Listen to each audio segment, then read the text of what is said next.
اب آ جائیں اطفال کی مجالس کی اہمیت کے حوالے سے.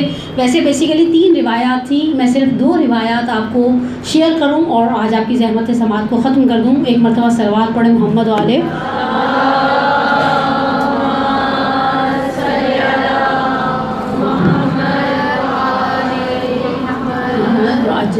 پہلی روایت مکتوب نمبر 31 صفین سے پلٹتے ہوئے مولا کا ایک خط ہے. اس کے اوپر شرحیں لکھی ہیں علماء نے اور بہت ہی خوبصورت خط ہے. آپ ہمارے درمیان جو مائیں ہیں نا اس خط کو ایک دفعہ ضرور پڑھیں اور پھر اس خط کی ٹون کو اپنی ٹون کے ساتھ ذرا ملا کر دیکھیں. ہم بچوں کو پتہ ہے کیسے نصیحت کرتے ہیں، لوگ کیا کہیں گے، ذاکرہ کا بچہ ایسے بال بنا کر جا رہا ہے، اس بیچارے کا کیا قصور میں لے کر پیدا ہو گیا. ہماری توبیخ مشکل لفظ تھا نا، کمان نہیں سرزنش، ٹھیک ہے، ہماری ڈانٹ ڈپٹ. ان کے ساتھ میری کوئی رشتہ داری نہیں ہے، بعد میں آپ سمجھیں کہ کیوں ان کے ساتھ کہہ رہی تھی، نہیں، توبیخ، سرزنش، ڈانٹ ڈپٹ، پھٹکار بچے کو قریب نہیں کرتی، بیزار کر دیتی ہے. مولا نے یہ خط مکتوب ہے امام حسن کے نام، اور اس خط کے اندر یا بنیا میرے بیٹے. مولا کا لہجہ ہی الگ ہے، حالانکہ تحریر سے بعض اوقات آپ لہجے کا اندازہ بہت پرفیکٹ نہیں کر سکتے، لیکن اسے کہا گیا، اس کے اوپر ٹائٹل رکھا. میں کسی دن ایک شعر دیکھ رہی تھی، بہترین نام ہے بے جوانہ. مولا کہ یہ بہترین چیزیں جو اوبیسلی امام حسن بے نیاز تھے اس خط سے. مولا کی مخاطبین یقینی سی بات ہے ہم جیسے گناہ گار ہوں گے. مولا کہتے ہیں اس کے اندر جو ایک جملہ ہے، مولا کہتے ہیں کمسن کا دل خالی زمین کی طرح ہوتا ہے. مفہوم ہے روایت اس طرح سے، میں نے سوچا اس سے پہلے کہ تم پر دوسرے آ کر کام کرتے میں کر لوں. ہم جو بچوں کی مجلسیں کرواتے ہیں جس میں ایک پڑھنے والا بھی بچہ ہوتا ہے، وہ مرثیہ نوحہ پڑھنے والے بچے ہوتے ہیں. میں نے کچھ سال پہلے جب تک میرے بچے ٹاؤن میں تھے میں نے ایک مجلس کی، اور اس کے بعد میں نے اپنے بچوں سے بھی ایک جملہ کہا. میں نے کہا آج کی مجلس ضرور قبول ہوگی. کہا اماں کیوں، ایسی کون سی بات ہے؟ میں نے کہا آنے والے مخلص آئے. وہ ایک بچہ تھا، وہ 15-20 لڑکے لے کے آ گیا، باقی کچھ فیملی کے بچے تھے، اڑوس پڑوس کے لڑکے تھے، 30-35 لڑکے ہوئے. انہوں نے خوب بھاتم، خوب نوحے، خوب ایک 25 منٹ کی عجیب سی تقریر کی. میں نے کہا دیکھو آنے والا اس لیے نہیں آیا کہ وہ بھابھی ناراض ہو جائیں گے ان کے بیٹے کی وجہ سے. ہم جاتے ہیں نا، ہماری نیت خالص نہیں ہوتی. پڑھنے والا حب جاہ میں نہیں آیا کہ بعد میں کہا جائے گا حجت الاسلام المسلمین تشریف لائے تھے اور ان کا پروٹوکول اور باہر وہ موبائل گاڑی کھڑی ہے ان کے لیے بھی کھانا بھیجنا. نہیں، کچھ نہیں، وہ بیچارہ بچہ خود ہی سے آیا، خود ہی سے مرثیہ، خود ہی سے ماتم، خود ہی سے سب. میں نے کہا وہ اہل بیت کی عنایات عزاداری پر جو ہمارے گناہوں کی وجہ سے ممکن ہے ہماری مجلسوں کو کم ملتی ہوں. میں نہیں کہتی محروم رہتی، محروم رکھنا اس گھر کا شیوا نہیں ہے، لیکن میں کبھی سوچوں ہماری مجلسوں کے اندر بہرحال ریاکاری ہے، دنیا داری ہے. ہماری مجلس میں حلیم دیر سے آئے تو ہمیں اپنی عزت کے لالے، اپنی ناک کی پڑ جاتی، مجلس کی بھول جاتی ہے. ہائے اللہ لوگ کیا کہیں گے، حلیم نہیں آیا تھا، بریانی نہیں آئی، رائتا نہیں آیا. اور فرض کرے آپ نے رائتا منگوا کر رکھا ہو، سب کے جانے کے بعد آپ دیکھیں اتنا بڑا پتیلا رائتے اور دہی اور کٹی ہوئی کھیرے اور ٹماٹر اور پیاز سے ملتا ہے، جی چاہتا اپنا سر کسی دیوار سے ٹکرا دو. اب نکل رہا ہے جب لوگ خالی بریانی کھا کر چلے گئے. یعنی آپ کو لوگوں کی پرواہ تھی، امام حسین کی پرواہ نہیں تھی. ہم جاتے ہیں، ہمارے پاس 50-50 ہوتا ہے، وہ پھپھی بھی راضی ہو جائیں، امام حسین بھی راضی ہو جائیں. ہم بلاتے ہیں، بعض لوگ زہر لگتے ہیں. یہ گراؤنڈ ریالٹی ہے. دنیا میں ہمیں سارے لوگ اچھے نہیں لگتے. ہم کیوں بلاتے ہیں؟ نہیں بلائیں گے تو ان کو برا، بھائی کی سالی ہے نہیں بلائیں گے تو بھائی کو برا لگ جائے گا. اس میں بھی ہماری خالص نیتیں نہیں، ہماری نیتیں کھوٹ والی، ہمیں ایکسیپٹ کر لینا چاہیے. بچوں کی نیتیں کھوٹ والی نہیں ہوتی. ہم تو ماتم بھی سہج کے، آج کل کی تو خواتین نے ماتم کرنا ہی چھوڑ دیا ہے کہ پیچھے کھڑی ہو کر انتظار کر لیتی ہیں. جہاں کھانا ہوتا ہے وہاں مجبور ہوتی، جہاں نیاز ہوتی یہاں ایسے نکلتی جیسے خدا نخواستہ زلزلہ نہیں تیزی سے جلوس میں سے گزار دیا جاتا، ان کو روک دیا جائے گا، قیامت آ جائے گی. کھڑے ہیں یہ بچے. مولا کہتے ہیں کم سن کا دل. اچھا اس بچے نے مجلس کی تیاری بھی تو کی نا، اسی بہانے 4 کتابیں کھولی. ہمارے بچے واہ واہ کرنے کے چکر میں سے ہی نیچے بیٹھے، اور باقاعدہ مجھے یاد ہے بچوں نے باقاعدہ پرنٹ نکلوائے تھے، جو مجلس کا لکھوایا نا اشتہار تھا بڑا پیارا سا انگلش میں، آخر لکھا یا صوفی بردرز کی طرف سے مجلس سے. میں نے کہا مولا ہر قدم پر آپ کی چاہت ہے، کچھ نہیں چاہیے ان بچوں کو. آتے ہیں پیار سے بیٹھتے ہیں، تھوڑا سا یا حسین کرتے ہیں اور اس کے بعد چلے جاتے ہیں. ان بچوں کے قدموں کے صدقے میں خدا ہمارے رزق و روزی میں برکت دیتا ہوگا، سیدہ کی عنایتیں ہم پر ہوتی ہوں گی. برکمسن کے دل کو اس چیز کی طرف لائیں. دوسری روایت، اور آج کی بات ختم کر دوں. آپ یاد رکھیں بچے کو سکھایا، پتھر پر نقش کیا، نقش علی الحجر. ادھیڑ عمر بوڑھے کو سکھایا، پانی پر لکھا. پانی پر سی وی پر جا کر کچھ لکھیں، تحریر باقی رہے گی، آپ آگے جا رہے ہوں گے، پیچھے والا پانی برابر ہو رہا ہوگا. لیکن پتھر کا نقش آسانی سے مٹتا نہیں ہے، آپ نے اسے سکھا دیا۔ ایک چیز اب بس میرے آخری جملے، ویلیوز ڈیلیور کریں نئی جنریشن میں۔ میں آپ کو 2-3 چھوٹی چھوٹی سی مثالیں دیتی ہوں، اب دیکھیے گا ان میں سے کتنی ویلیوز ایسی جو ہمارے بڑوں نے ہم تک ڈیلیور کی۔ اصل میں اپنی مرحومہ والدہ کے بارے میں سوچوں، وہ مسجد میں پانی نہیں پینے دیتی تھی، کبھی انہوں نے ہمیں پانی نہیں پینے دیا، اور جب ہم پانی پینے کے آئے تھے، بہرحال بچپنا تھا، تھوڑی نادانی تھی، ایسی عمر بھی ایسی تھی، پانی مانگتے تھے، وہ پڑا ہوا امی وہ آنٹی کے پاس پڑا ہو تو کہتی تھی پیاسوں کی فرشیں تک بیٹھے ہوئے 1 گھنٹہ پیاس برداشت نہیں ہوتی۔ ایک ویلیو ہے۔ ابھی کبھی مسجد میں گلا بہت خشک ہو جائے، میں ابھی مسجد پڑھ کر ہی آ رہی ہوں گھر کی، اور فیملی میں سے کسی کی، اور شاید میں نے 1 گلاس پانی پی لیا، پانی پیتی ہوں نا تو ان کا جملہ، پانی کا گلاس ہاتھ میں ہوتا ہے تو ذہن میں ہوتا ہے پیاسوں کی فرش عذاب پر بیٹھے ہو۔ یہ ویلیوز تھیں جو ڈیلیور ہوئی۔ فرش عذاب پر آؤ تو زمین پر ہاتھ رکھ کر 1 مرتبہ کو مولا پرسا قبول کیجیے گا، اور یہ ویلیوز ڈیلیور ہوئیں کہیں پر گزرتے ہوئے۔ میں یہ جملہ شاید میں نے لاسٹ استقبال ماہ محرم کی تقریر میں بھی کہا تھا، اب مدرسوں نے سکھا دیا صلی اللہ علیہ یا ابو الفضل عباس، جب بہت چھوٹے تھے علم کو دیکھ کر تھوڑا سا سر پر ہاتھ رکھ کر نیچے کر کے کہتی تھی کہو السلام علیکم یا غازی علمدار۔ اچھا وہ وقت کے ساتھ ساتھ جملہ بدل گیا، لیکن علم کو دیکھ کر سر جھکانے کی عادت نہیں گئی۔ میں لاسٹ نجف اشرف میں تھی، مولا کے حرم سے باہر نکلی، کچھ لوگ ایسے ہوتے ہیں جو جب باہر نکلتے ہیں نا اس گلی سے جو جس میں آغا سیستانی کا گھر ہے یا حاجی اسٹیج والوں کا اسٹوڈیو بھی ہے، واپس مڑتے ہیں، 1 مرتبہ ضرور سر کو جھکا کر کہتے ہیں صلی اللہ علیہ یا ابا الحسن۔ یہ جو چیز ہے نا، یہ جو اہل بیت کے ساتھ وابستگی ہے، جن کے راستوں میں امام بارگاہیں آتی ہیں۔ ہم سوجہ بازار میں رہتے ہیں، ہمارے یہاں بعض بلڈنگز جو شیعہ بلڈنگز ہیں کنسٹرکٹ شیعوں نے کیا، ان کے اندر ایک چھوٹی سی امام بارگاہ رکھی ہوئی ہے، آفس جاتے ہوئے 1 منٹ امام بارگاہ کے دروازے پہ کھڑے ہوتے ہیں، اچھا مولا کو سلام کرتے ہوئے جانا، امام بارگاہ میں سلام کرتے ہوئے جانا، دروازے پر دستک دیتے ہوئے جانا، مولا آپ سے طلب سوال کرتے ہیں، انٹرویو دینے جا رہے ہیں، وہاں کھڑے ہیں، بیٹھے ہوئے علم کے نیچے کھڑے بیٹھے ہوئے۔ میں کچھ عرصہ پہلے کسی پروگرام کسی میٹنگ کے لیے IRC گئی، دوپہر 3 بجے کا ٹائم تھا اور شدید گرمی تھی۔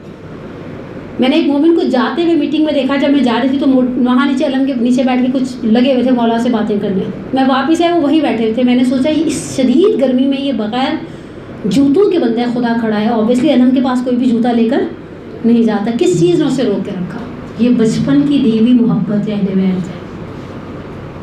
آپ ضرور کریں، حتیٰ اپنے بچوں کو موٹیویٹ کریں، تم گھر کی مجلس میں نوحہ پڑھو گی۔ بچے بات کر کے اتنا میری آواز میں بھول جاؤں گی، آج کل کے تو خیر بچے بڑے کانفیڈنٹ ہیں۔ میں نے پچھلے دنوں میری بچی نے نوحہ پڑھنا تھا، اس نے کہیں سے رومن میں لکھا ہوا نکلوا کے تیار کر دیا، سر عباس آتا ہے۔ میں نے کہا دیکھو مولا کو اس چیز سے سروکار نہیں کہ تمہاری آواز کیسی ہے، مولا کو اس چیز سے سروکار نہیں، تم نوحہ توڑ دو گی۔ بالآخر پڑھنے والا جانتا ہے نا، جو بہرحال پرفیکٹ ہے وہ اچھی طرح سے نوحہ اٹھائے گا، وہ بیچارہ جو پہلی دفعہ پڑھا وہ 10 دفعہ سمجھ نہیں آئے گا، سر عباس آتا ہے کہاں ماتم اٹھانا ہے، کہاں ماتم ہلکا ہے، کہاں 2 ہاتھ کا ہے، کہاں تیز ہے، کہاں ہلکا ہے۔ آپ اسے دیں۔ اور آخری مثال یہ مثال میں نے پتہ نہیں شاید روحانی کی تقریر میں سنی تھی، یہی ذاکری کی کلاسز کے حوالے سے، کہ ہمارے ایک جاننے والے ہیں، فیملی فرینڈ ہیں، جاپان مسجد سے پڑھنے گئے تھے، ایک صاحب مسجد میں آئے 18 گھنٹے کی ڈرائیو کر کے، اور جو مسجد میں آنے جسے مجلس میں ماں نے عادت ڈال دی تم میرے ساتھ فرش عذاب پہ چلو گے، چھوٹے چھوٹے سے بچوں سے کتنی مجھے دکھ ہوتا ہے، بعض اگر بچہ روتا ہے نا، لوگ ایسے مڑ کے دیکھتے ہیں ماں کو کہ وہ بچہ ہے، بچہ روئے گا، بچہ نہیں روئے گا، گاؤں تو کیسے رونے کی آواز آئے گی؟ تھوڑا سا درگزر سے کام لینا، ہم بچہ ہی شرارت کرے گا، تھوڑا سا پانی گرا سوکھ جائے گا، بات ختم۔ تساہل اور تغافل، ہمارے ان تساہل اور تغافل نے لوگوں کو بچوں کو مجلسوں میں لانے سے روک دیا ہے۔ یعنی میرے پاس لاسٹ میں کہیں مجلس پڑی تھی، کسی مومنہ کے 2 یا 3 چھوٹے چھوٹے بچے بیٹھے تھے، انہوں نے پانی یہ جو رکھا جاتا ذاکرہ کے لیے گرا دیا، وہ بعد میں مجھے معذرت کرنے لگے۔ میں نے کہا معذرت علی کیا بات ہے، خوب آپ کا بچہ نہ گرا تھا، ممکن ہے میرے ہی پیر سے گر جاتا، پانی گرا نا خشک ہو جائے گا، کون سی ایسی قیامت آ گئی؟ بچوں کو مجلسوں میں لے کر بھی ضرور جائیں، ممبر کے پاس بھی بیٹھیں، بدتمیزی مناسب نہیں ہے، شرارت بچے کی فطرت کا خاصہ ہے، بچہ شرارت نہیں کرے گا تو میں اس عمر میں شرارت کرنے سے رہی، انہیں عادت ڈالیے، آپ نے 1 مرتبہ عادت ڈالی۔ مجھے نہیں پتا میں نے کس کتاب میں پڑھا تھا، بہت اچھا جملہ تھا، آپ کچھ نہ دیں، آپ انہیں اچھی عادتیں دے دیں، سید الشہداء کے دروازے سے وابستہ رکھیں۔ میرا آخری جملہ ہمارے ایک عراقی استاد کی زبان سے میں نے سنا تھا، میں نے کوئی بات کہی کہ مثلا بچے یوں کرتے ہیں جیسے ہم عورتوں کی عادت ہوتی ہے، علماء مل جاتے ہیں تو ہم چاہتے ہیں ان سے قصبے فیض کریں، کہا انہیں علی مرتضیٰ سے وابستہ رہنے دو، تو چالے بھی اٹھتے تو چاہنے بھی اٹھتے نہیں، مولا گرنے نہیں دیں گے، مولا کی عزادار پر نظر عنایت ہے، میرے گناہوں کی وجہ سے مجھ پہ نظر عنایت کم ہو، میرے معصوم بچے پر نظر عنایت رہے گی. تو بہرحال میں عزادار بناؤں، اچھے طریقے سے انہیں عزاداری کی ٹیکنیکس سکھاؤں، اچھے طریقے سے ان کے اس خلوص کی قدر و قیمت کو سمجھوں اچھے طریقے سے. حتیٰ بچوں کو کہیں اپنے جیب خرچ سے مجلس کرو، جو باقی کمی آئے گی وہ ہم ڈال دیں گے، کیا فرق پڑتا ہے. اچھی نیاز کھلائیں. بلکہ میں اس چیز کو میں پہلی مرتبہ میں نے کہیں پاکستان سے باہر دیکھا. ہمارے پاکستان میں اگر خواتین کو 100 روپے کی 70 روپے کی نیاز ہوتی ہے نا، بچوں کو ڈرکھایا جا رہا تھا وہ جوس پر. میں ان کے مجلس پڑھنے کے لیے گئی پہلی مرتبہ، تو میں نے دیکھا انہوں نے بچوں کے لیے چھوٹی سی ایک چاکلیٹ ڈالی ہے، ایک کینڈی اور ایک چھوٹا سا اسٹف ٹوائے ہے. مجھے بہت اچھا لگا. یہ چیز میں نے دوسری مرتبہ مشہد مقدس میں دیکھی. اس وقت میرے بڑے والے بچے چھوٹے تھے، میں مجلس پڑھنے پہلے دن گئی تو میں نے اپنے چھوٹے دونوں سے کہا مجلس میں چلو گے؟ تو کہہ رہے ہم نہیں جا رہے. وہ بیچارے گھر میں مجھے سن لیتے ہیں، بڑی بات ہے نا، صبر چاہیے اس کام کے لیے، اب باہر بھی آپ ہی کو سنیں. خیر میں واپس آئے تو انہوں نے بڑے بڑے ہیمبرگرس اور ڈرنک کی بوتلیں تھیں. میں نے ان سے کہا تم دونوں نے گئے نا، وہ آنٹی بیئر بانٹ رہی تھی بچوں کو. کہتی کیا؟ میں نے کہا 13-14 بچے تھے، سب کو انہوں نے چھوٹے چھوٹے سے بیئرز بانٹے، اور بڑے یعنی اکنامیکل تھے، بہت کوئی آسمانی قیمت کی چیز نہیں تھی کہ آپ کہیں بہت کوئی کروڑ پتی خاتون تھی. اگلے دن جب میں مجلس کے لیے تیار ہو کر مسافر خانے میں ہم لوگ رکے ہوئے تھے، میں پہنچی تو میں نے دیکھا وہ دونوں صاحبزادے تیار بیٹھے ہیں، پشتی سے ٹیک رہے ہیں، کہاں جا رہے ہو؟ آج آپ کے ساتھ مجلس میں جائیں گے.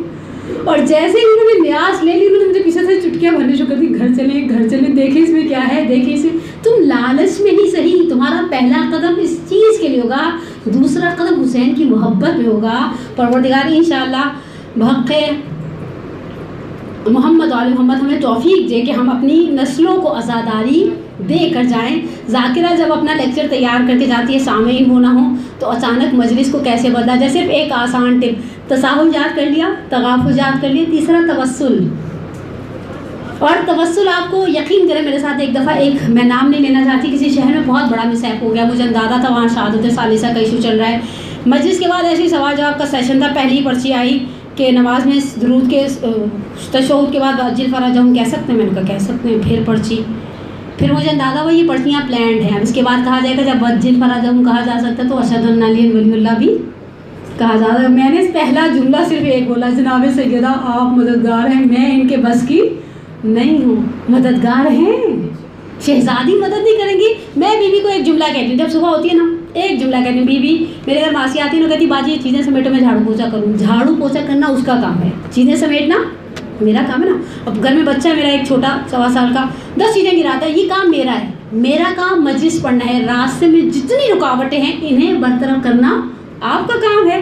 ہم تو اپنی نوکری کرنے کے لیے نکل پڑے، آپ کے دروازے تک پہنچ گئے. کیسے ممکن ہے آپ میری نوکری کے راستے میں کھڑی رکاوٹوں کو دور نہ کریں؟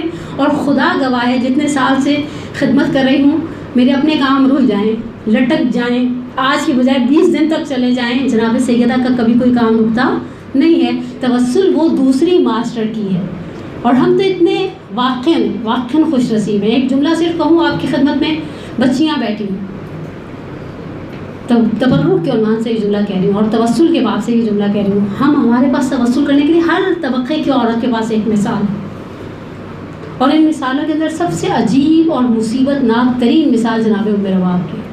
میں نے استقبال ماہ محرم میں بھی ان کے لیے کچھ جملے کہے تھے، دوبارہ یہ جملہ دہراؤں. کربلا کی ساری خواتین جب واپس آئیں تو کچھ نہ کچھ لے کر آئیں. زوجہ عباس، 2 بیٹے ساتھ ہیں، بیٹی ساتھ ہے، جناب زینب صاحبزادی، داماد، 2 بچے الحمدللہ مدینے میں حیات ہیں. اسی طرح سے باقی بیوی، حتیٰ زوجہ مسلم، جناب مسلم کی ساری نسل منقرض ہے. 4 بیٹے شہدائے کربلا میں سے، 2 باپ کے ساتھ تھے، 2 شہدائے کربلا میں سے، لیکن بیٹی ساتھ لے کر آئی تھی. کربلا کی صرف ایک بیوی ہے جو خالی ہاتھ واپس آئی. کیسے آئی ہوں گی مجھے کبھی واقعی میرے تصور سے بالا تر. میں صرف 1 یا 1.5 منٹ کا ایک جملہ آپ کو زحمت سماعت دوں، آپ کی سماعتوں کے لیے ہدیہ ہے. میں خود ایک ماں ہوں، میں کبھی سوچتی ہوں، اور یہ جملے ہماری کو ساتھ پڑھا بھی کرتی تھی. سحر کا وقت ہوتا تھا نا، ایک اجھلے جھولے کی ڈوری ہلاتی تھی، بین کیا کرتی تھی. سحر کے وقت پرندوں کو دیکھ کر آواز دیتی تھی، یا پرندوں اپنے آشیانوں سے نکلے ہو، شام ڈھلے کی لوٹ آؤ. میری گودی سے اصغر ایسا گیا پلٹ کے نہیں آیا. کبھی 2 خون بھرے گوشت والے ہاتھ میں لیتی تھی، کہتی تھی سکینہ بیٹے باپ کو پیارے ہوتے ہیں. حسین اب تک حسین کے سینے پر سوئیں گے اصغر. تم نے ماں کا پہلو خالی کرتے وقت سوچا نہیں جب میں مدینے میں کسی ماں کو دیکھوں گی برابر میں بچی لیے بیٹھی ہے، مجھے سکینہ تو بڑی شدت سے یاد آؤگی۔ ایسی مصیبت، نہ سر پہ سہاگ کی چادر رہی، نہ گود کی گرمی رہی، نہ پہلو کی زینت بیٹی کی صورت میں باقی، عزاداری کرتے ہوئے کبھی یعنی واقعہ کربلا کے بعد چھت کے نیچے نہیں گئی۔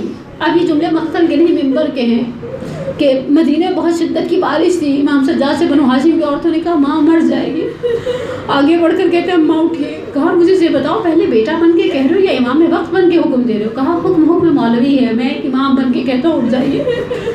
آسمان کی طرف ہاتھوں کو اٹھا کے لے، خدا کے امام سے وعدہ کیا تھا آج ایک امام حکم دے رہا ہے تو میرا پردہ رکھ لے، اور پردہ رکھ لیا پروردگار عالم نے۔ پروردگار کربلا کے صابر ماؤں کے صدقے میں، صابر بہنوں کے صدقے میں، بیویوں کے صدقے میں ہمارے امام کے ظہور میں تعجیل فرما، ہمارے گناہ کبیرہ صغیرہ کو معاف فرما۔ پروردگار یہ پرخطر راستہ ہے، حقیقتاً پرخطر راستہ ہے۔ شہادت کے بعد یہ مشکل ترین مرحلوں میں سے ایک مرحلہ ہے، ممبر کے اوپر آنا بیٹھنا، اس ذمہ داری کو نبھانا۔ تجھے واسطہ ان اولیاء خدا کا جنہوں نے اس ممبر سے تیرے دین کی خدمت کی، اس دین کو آگے پھیلایا، ہمیں مبلغین اور مروجین واقعی دین میں سے قرار دے، اور انشاءاللہ بحق محمد و محمد ذکر اہل بیت کے صدقے میں ہماری دنیا اور آخرت کی پریشانیوں کو دور فرما، ہمیں دنیا اور آخرت کی نعمتوں سے مالا مال فرما، اور ہم سب کا خاتمہ بالایمان فرما، ہمیں دنیا میں اہل بیت کی زیارت اور آخرت میں ان کی شفاعت سے بہرامند فرما۔ اپنی صحت، سلامتی، طول عمر اور صبر میں اضافے کے لیے ایک صلوات پڑھے، محمد و آل محمد پڑھے۔